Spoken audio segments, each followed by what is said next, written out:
इस ब्रीफिंग में शामिल होने के लिए आप सभी का धन्यवाद। जैसा कि आप सभी जानते हैं, 22 अप्रैल 2025 को लश्कर ए तैयबा से संबंधित पाकिस्तानी और पाकिस्तान प्रशिक्षित आतंकवादियों ने भारत में जम्मू और कश्मीर के पहलगाम में भारतीय पर्यटकों पर बर्बरतापूर्ण हमला किया।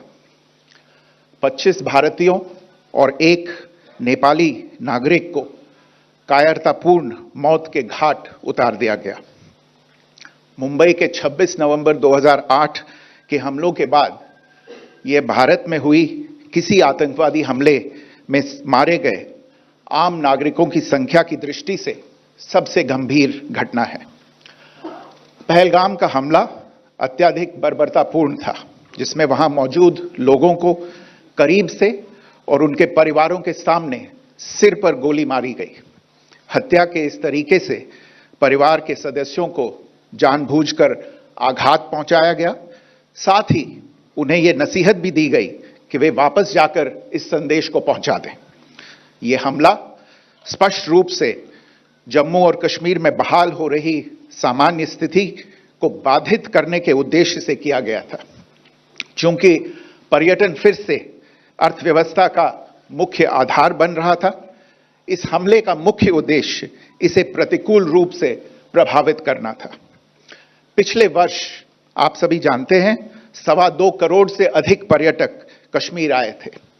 इस हमले का मुख्य उद्देश्य इसलिए संभवतः यह था कि इस संघ राज्य क्षेत्र में विकास और प्रगति को नुकसान पहुंचाकर इसे पिछड़ा बनाए रखा जाए और पाकिस्तान से लगातार होने वाले सीमा पार आतंकवाद के लिए उपजाऊ जमीन बनाने में सहायता की जाए। हमले का यह तरीका जम्मू और कश्मीर और शेष राष्ट्र दोनों में सांप्रदायिक दंगे भड़काने के उद्देश्य से भी प्रेरित था। इसका श्रेय सरकार और भारत के सभी नागरिकों को दिया जाना चाहिए कि इन प्रयासों को विफल कर दिया गया। एक समूह ने खुद को रेजिस्टेंस फ्रंट TRF कहते हुए इस हमले की जिम्मेदारी ली है। यह समूह संयुक्त राष्ट्र द्वारा प्रतिबंधित पाकिस्तानी आतंकवादी समूह लश्कर ए तैयबा से जुड़ा हुआ है। यह उल्लेखनीय है कि भारत ने मई और नवंबर 2024 में संयुक्त राष्ट्र की 1267 कमेटी की सैंक्शंस मॉनिटरिंग टीम को अर्धवार्षिक रिपोर्ट प्रस्तुत की थी, जिसमें TRF के बारे में साफ इनपुट दिए गए थे। इससे पाकिस्तान स्थित आतंकवादी समूहों के लिए कवर के रूप में TRF की भूमिका सामने आई थी। इससे पहले भी दिसंबर 2023 में भारत ने इस टीम को लश्कर ए तैयबा और जैश ए मोहम्मद के बारे में सूचित किया था, जो TRF जैसे छोटे आतंकवादी समूहों के माध्यम से अपनी गतिविधियों को संचालित कर रहे हैं। इस संबंध में 25 अप्रैल को UN सिक्योरिटी काउंसिल प्रेस वक्तव्य में TRF के संदर्भ को हटाने के लिए पाकिस्तान के दबाव पर भी ध्यान दिया जाना चाहिए। पहलगाम आतंकवादी हमले की जांच से पाकिस्तान के साथ आतंकवादियों के संपर्क उजागर हुए हैं। रेजिस्टेंस फ्रंट द्वारा किए गए दावे और लश्कर ए तैयबा से ज्ञात सोशल मीडिया हैंडल द्वारा इसको रीपोस्ट किया जाना इसकी पुष्टि करता है। चश्मदीद गवाहों और विभिन्न जांच एजेंसियों को उपलब्ध अन्य सूचनाओं के आधार पर हमलावरों की पहचान भी हुई है। हमारी इंटेलिजेंस ने इस टीम के योजनाकारों और उनके समर्थकों की जानकारी जुटाई है। इस हमले की रूपरेखा भारत में सीमा पार आतंकवाद को अंजाम देने के पाकिस्तान के लंबे ट्रैक रिकॉर्ड से भी जुड़ी हुई है, जिसके लिखित और स्पष्ट दस्तावेज उपलब्ध हैं। पाकिस्तान दुनिया भर में आतंकवादियों के लिए एक शरण स्थल के रूप में पहचान बना चुका है। यहां अंतर्राष्ट्रीय स्तर पर प्रतिबंधित आतंकवादी सजा पाने से बचे रहते हैं। इसके अलावा पाकिस्तान ने इस मुद्दे पर विश्व और फाइनेंशियल एक्शन टास्क फोर्स जैसे अंतर्राष्ट्रीय मंचों को जानबूझकर गुमराह करने के लिए भी जाना जाता है। साजिद मीर का मामला, जिसमें इस आतंकवादी को पाकिस्तान ने मृत घोषित कर दिया था और फिर अंतर्राष्ट्रीय दबाव के परिणाम स्वरूप वो जीवित पाया गया, इसका सबसे स्पष्ट उदाहरण है।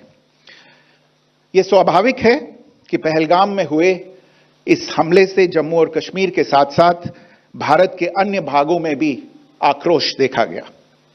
हमलों के बाद भारत सरकार ने स्वाभाविक रूप से पाकिस्तान के साथ संबंधों को लेकर कुछ कदम उठाए। आप सभी उन निर्णयों से अवगत हैं जिसकी घोषणा 23 अप्रैल को की गई थी। तथापि यह आवश्यक समझा गया कि 22 अप्रैल के हमले के अपराधियों और उनके योजनाकारों को न्याय के कटघरे में लाया जाए। हमलों के एक पखवाड़े के बाद भी पाकिस्तान द्वारा अपने क्षेत्र या अपने नियंत्रण वाले क्षेत्रों में आतंकवादियों की इंफ्रास्ट्रक्चर के विरुद्ध कार्रवाई करने के लिए कोई स्पष्ट कदम नहीं उठाया गया है। उल्टे वो इनकार करने और आरोप लगाने में ही लिप्त रहा है। पाकिस्तान आधारित आतंकवादी मॉड्यूल्स पर हमारी खुफिया निगरानी ने संकेत दिया है कि भारत के विरुद्ध आगे भी हमले हो सकते हैं। अतः इनको रोकना और इनसे निपटना दोनों को बेहद आवश्यक समझा गया। आज सुबह, जैसा कि आपको ज्ञात होगा, भारत ने इस तरह के सीमा पार हमलों का जवाब देने और उन्हें रोकने तथा उनका प्रतिरोध करने के अपने अधिकार का प्रयोग किया है। यह कार्यवाही नपीतुली, नॉन एस्केलेटरी, आनुपातिक और जिम्मेदारीपूर्ण है। यह आतंकवाद की इंफ्रास्ट्रक्चर को समाप्त करने और भारत में भेजे जाने वाले संभावित आतंकवादियों को अक्षम बनाने पर केंद्रित है। आपको यह भी स्मरण होगा कि 25 अप्रैल 2025 को संयुक्त राष्ट्र सुरक्षा परिषद ने पहलगाम आतंकवादी हमले पर एक प्रेस वक्तव्य जारी किया था, जिसमें आतंकवाद के इस निंदनीय कार्य के अपराधियों, आयोजकों, फाइनेंसरों और प्रायोजकों को जवाबदेह ठहराने और उन्हें न्याय के दायरे में लाने की आवश्यकता पर जोर दिया गया था। भारत की आज की इस कार्रवाई को इसी संदर्भ में देखा जाना चाहिए। Good morning. Thank you all for joining this briefing. As you are all aware, on April 22, 2025, Pakistani and Pakistan-trained terrorists belonging to the Lashkar-e-Taiba carried out a savage attack on Indian tourists at Pahalgam in Jammu and Kashmir in India. They murdered 26 people, including one national of Nepal, causing the largest number of civilian casualties in a terrorist attack in India since the 26 November 2008 attacks in Mumbai. The attack in Pahalgam was marked by extreme barbarity, with the victims mostly killed with headshots from close range and in front of their families. Family members were deliberately traumatized through the manner of the killing, accompanied by the exhortation that they should take back the message. The attack was clearly driven by the objective of undermining the normalcy returning to Jammu and Kashmir. In particular, it was designed to impact the mainstay of the economy, tourism, with a record 23 million tourists visiting the valley last year. The calculation presumably was that harming growth and development in the Union territory would help keep it backward and create fertile ground for continued cross-border terrorism from Pakistan. The manner of the attack was also driven by an objective of provoking communal discord, both in Jammu and Kashmir and the rest of the nation. It is to the credit of the government and the people of India that these designs were foiled. A group calling itself the Resistance Front has claimed responsibility for the attack. This group is a front for the UN-proscribed Pakistani terrorist group Lashkar-e-Taiba. It is notable that India had given inputs about the TRF in the half-yearly report to the monitoring team of the UN's 1267 Sanctions Committee in May and November 2024, bringing out its role as a cover for Pakistan-based terrorist groups. Earlier too, in December 2023, India had informed the monitoring team about Lashkar and Jaish-e-Mohammed operating through small terror groups such as the TRF. Pakistan's pressure to remove references to TRF in the April 25 UN Security Council press statement is notable in this regard. Investigations into the Pahalgam terror attack have brought out the communication notes of terrorists in and to Pakistan, the claims made by the Resistance Front and their reposting by known social media handles of the Lashkar-e-Taiba speak for themselves. Identification of the attackers based on eyewitness accounts as well as other information available to law enforcement agencies has also progressed. Our intelligence has developed an accurate picture of the planners and backers of this team. The features of this attack also tie in with Pakistan's long track record of perpetrating cross-border terrorism in India, which is well documented and beyond question. Pakistan also has a well-deserved reputation as a haven for terrorists from around the world, with internationally proscribed terrorists enjoying impunity there. In addition, Pakistan has been known to willfully mislead the world and international forums, such as the Financial Action Task Force, on this issue. The Sajid Mir case, in which this terrorist was declared dead and then, in response to international pressure, brought back to life, found alive and arrested, is the most glaring example. The latest attack in Pahalgam has understandably generated deep anger in Jammu and Kashmir and in other parts of India. Following the attacks, the Government of India naturally responded with a set of initial measures relating to our engagement with Pakistan. You're all aware of the decisions that were announced on the 23rd of April. However, it was deemed essential that the perpetrators and planners of the 22nd April attack be brought to justice. Despite a fortnight having passed since the attacks, there has been no demonstrable step from Pakistan to take action against the terrorist infrastructure on its territory or on territory under its control. Instead, all it has indulged in are denials and allegations. Our intelligence monitoring of Pakistan-based terrorist modules indicated that further attacks against India were impending.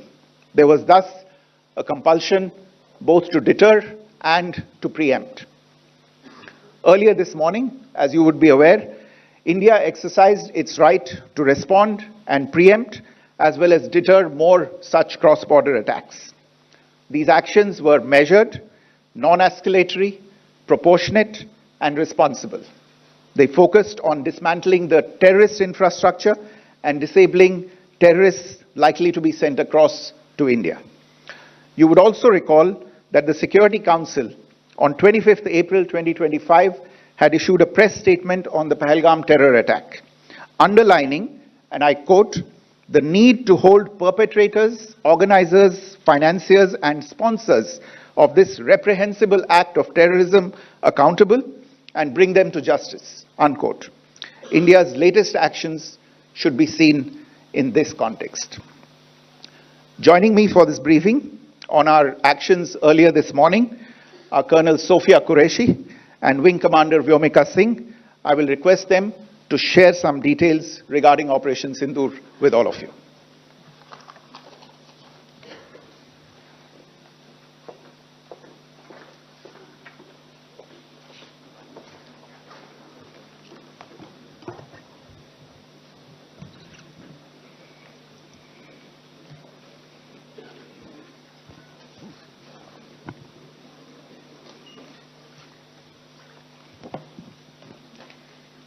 सुप्रभात देवियों और सज्जनों, मैं colonel Sophia Qureshi और मेरे साथ wing commander Vyomika Singh आज आपको 6 से 7 मई 2025 की रात 1:05 से 1:30 बजे के बीच भारतीय सशस्त्र बलों द्वारा अंजाम दिए गए ऑपरेशन सिंदूर के बारे में जानकारी देंगे।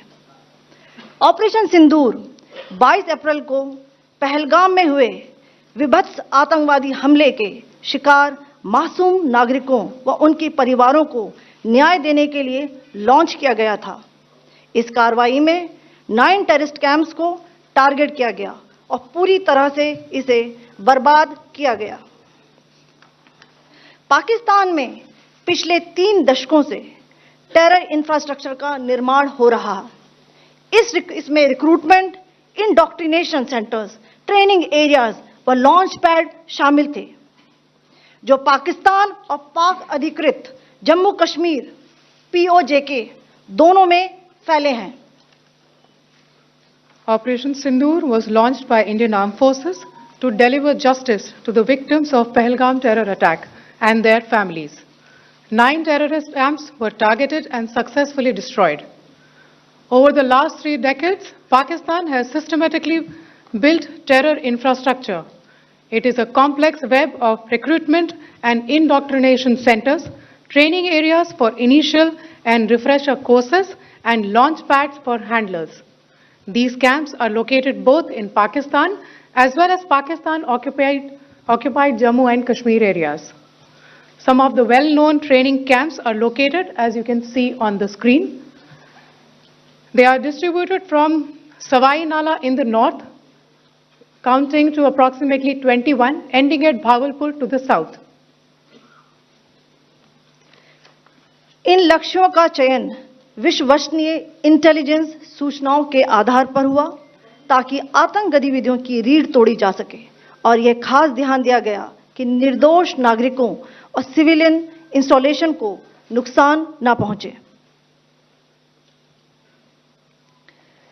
The selection of these targets for Operation Sindoor was based on credible intelligence inputs and role of these facilities in perpetrating the terror activities. The locations were so selected to avoid damage to civilian infrastructures and loss of any civilian lives. This was done with due diligence, and the camps selected for targeting and their engagement will now be shown to you one by one. POJK के target मैं आपको बताना चाहूंगी। सबसे पहले सवाई नाला camp Muzaffarabad, जो कि POJK के लाइन ऑफ कंट्रोल से 30 किलोमीटर दूर है। यह एक लश्कर तौयबा का ट्रेनिंग सेंटर था। 20 अक्टूबर 2024 सोनमर्ग, 24 अक्टूबर 24 गुलमर्ग, 22 अप्रैल 2025 पहलगाम, इन हमलों के आतंकियों ने यहीं से प्रशिक्षण लिया था। सैयदना बिलाल कैंप मुजफ्फराबाद, यह एक जैश-ए मोहम्मद का स्टेजिंग एरिया है। यह हथियार, विस्फोटक और जंगल सर्वाइवल ट्रेनिंग का केंद्र भी था। गुलपुर कैंप कोटली, यह LOC से 30 किलोमीटर दूर था। लश्कर तौयबा का बेस था, जो रजौरी पुंछ में सक्रिय था। 20 अप्रैल 2023 को पुंछ में और 9 जून 2024 को तीर्थ यात्रियों के बस हमले में यहीं से आतंकी को ट्रेन किया गया था।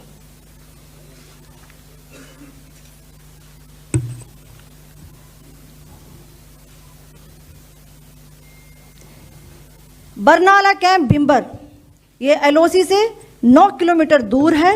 यहाँ पर हथियार हैंडलिंग, IED व जंगल सर्वाइवल का प्रशिक्षण केंद्र था। अब्बास कैंप कोटली,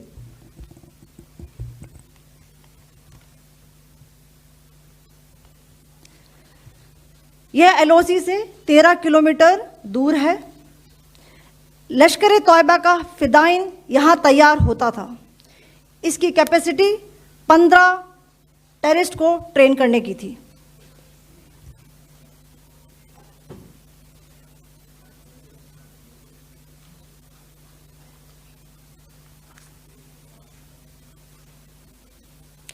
अब मैं पाकिस्तान के अंदर के टारगेट से अवगत कराना चाहूंगी। पहला, सर्जल कैंप सियालकोट, यह अंतर्राष्ट्रीय सीमा से 6 किलोमीटर की दूरी पर है, सांबा कठवा के सामने।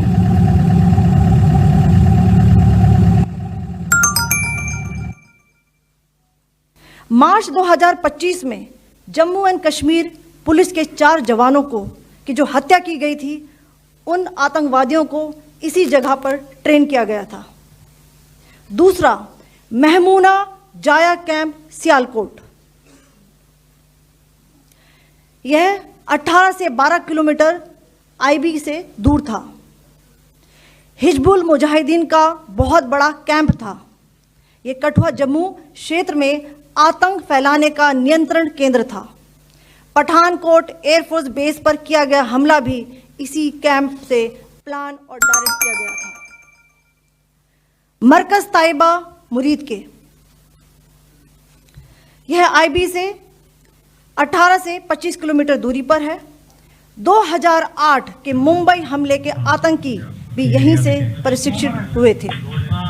अजमल कसब व डेविड हेडली भी यहां ट्रेन हुए थे।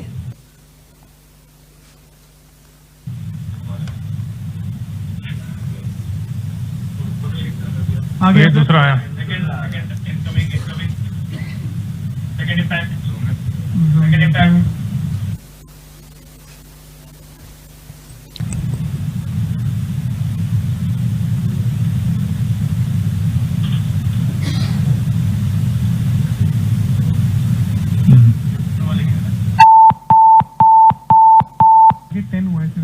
टारगेट 10 हुआ, एंक्लोजर सेम ही है।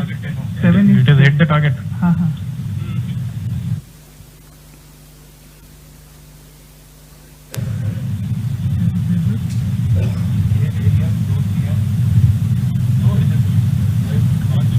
आ गया सर, इम्पैक्ट।